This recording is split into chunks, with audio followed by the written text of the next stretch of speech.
All right, everybody. Behind me is a very small piece of what I like to call modern calligraphy. Now, if I had to guess, most of you do not know how to write like this, and that's all right. It's not your fault. A lot of schools are beginning to drop cursive entirely from their curriculum, meaning that many students are losing their introduction to this beautiful and lifelong skill.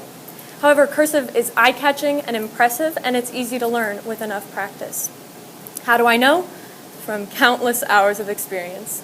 I've spent years perfecting my own texts and fonts as I've continued developing this skill, and I have also put in countless hours writing wedding RSVPs, graduation invites, and RSVPs to various other events. Each time my clients, so to speak, shower my handiwork with compliments and pass recommendations onto their friends.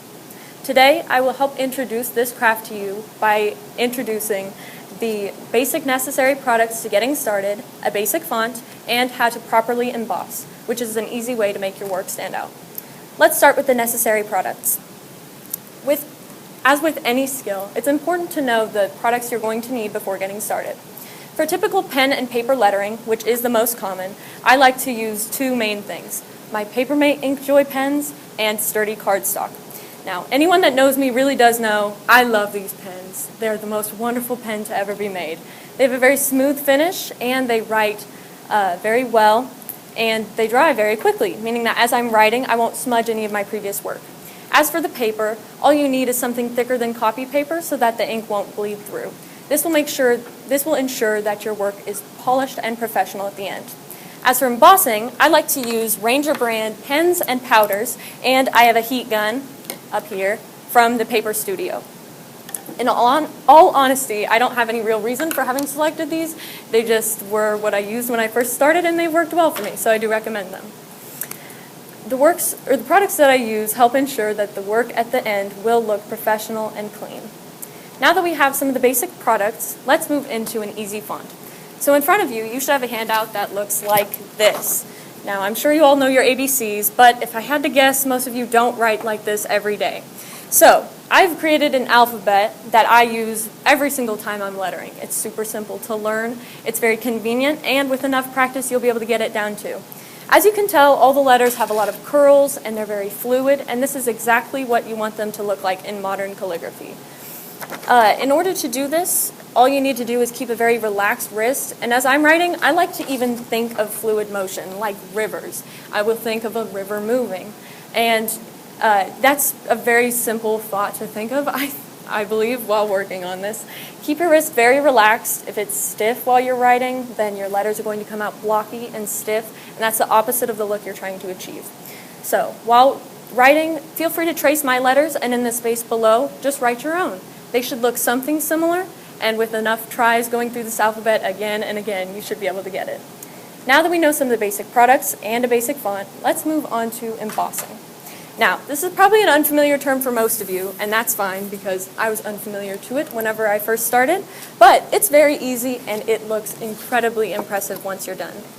So, it's just a way to add texture to your work so that not only can you see the words you've written, but if you run your finger along it, you can also feel it. And it has a very impressive look once you're finished. So, what you're going to want to do is take your pencil and a piece of paper. Today I'm using butcher block paper, although it just has to be thicker than copy paper, like I said before, and pencil out your phrase. Today I'm using SH 101 because that's simple enough.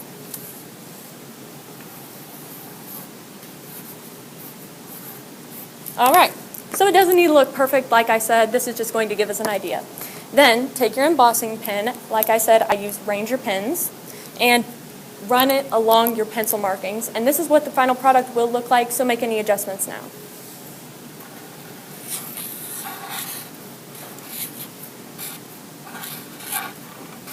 Alright, the pen does dry fairly quickly, so you're going to want to add your powder at this point and cover it completely, and then tap the excess back into your pot. And I like to have a piece of loose paper to catch any of the excess at this point.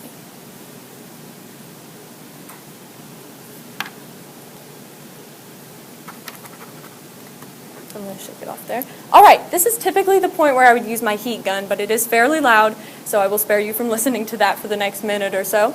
But all you need to know is let it heat up for about 30 to 45 seconds. This will make sure it's warm enough to melt the powder onto the paper. Then, after it's been heating up, hold it at an angle to the paper so that it doesn't blow away the powder, and the powder is able to melt into the paper. And the finished product should go from this to this. And as you can see, I'm able to run my finger along and none of the powder catches, and it has a very nice sheen. I just love the way it looks, and I can pass it around so you guys can feel it as well. Embossing is very simple once you get the hang of it and practice it enough times, like any skill.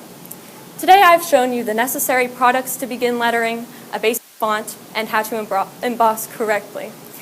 By continuing to use this art form, you're able to revive something that is kind of dying out of modern culture today and teach its significance to younger generations. By also participating in modern calligraphy, you're able to make money off of your hobby, such as me, and find a good way to relax and de-stress. Thank you for your time.